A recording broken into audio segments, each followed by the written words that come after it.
La Nouvelle-France revient officiellement aux Britanniques après le traité de Paris de 1763 et porte le nom de Province of Quebec, que l'on peut simplement traduire par Province de Québec. Cette année-là, une constitution est mise en place sous le nom de Proclamation royale. Le roi George III envoie des instructions au premier gouverneur britannique de la province de Québec dans le but d'assimiler la population. Assimiler les Canadiens est d'ailleurs le but premier de la proclamation royale. Parmi les éléments que l'on retrouve dans la Constitution, on peut lire que nous avons l'anglais comme seule langue dans l'administration, une division des terres en cantons, l'application des lois civiles et criminelles anglaises, l'Église anglicane comme seule religion officielle, l'imposition du serment du test, ce qui veut dire renier la foi catholique et rejeter l'autorité du pape, ce qui est impensable pour de nombreux Canadiens de l'époque dont l'identité même tourne autour du catholicisme. Et finalement, une chambre d'assemblée est prévue, mais elle ne sera jamais créée sous cette constitution. En fait, on donne le choix au gouverneur de créer ou non une chambre d'assemblée, mais aucun gouverneur de cette époque ne va en créer une.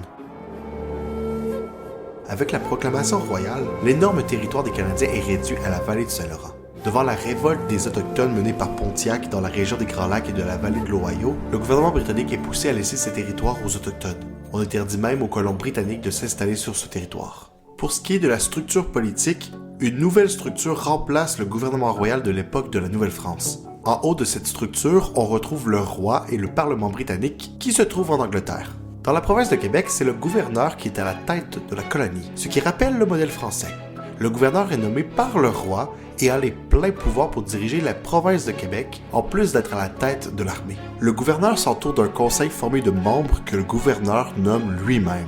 Ces conseillers n'ont pas de pouvoir, mis à part le pouvoir d'influence qu'ils peuvent exercer sur le gouverneur. Comme je l'ai dit plus tôt, la Constitution prévoit la possibilité de créer une chambre d'assemblée, mais les gouverneurs vont tous mettre de côté cette idée. Prêter le serment du test serait obligatoire pour être élu. Les Canadiens ne sont pas prêts à renier la religion catholique. Dans ces conditions, une chambre d'assemblée serait hautement représentée par des Anglais et donc peu représentative de la population. En 1774, une nouvelle Constitution sera signée, l'Acte de Québec, ce qui rend désuet la proclamation royale. Mais ça, c'est une autre histoire.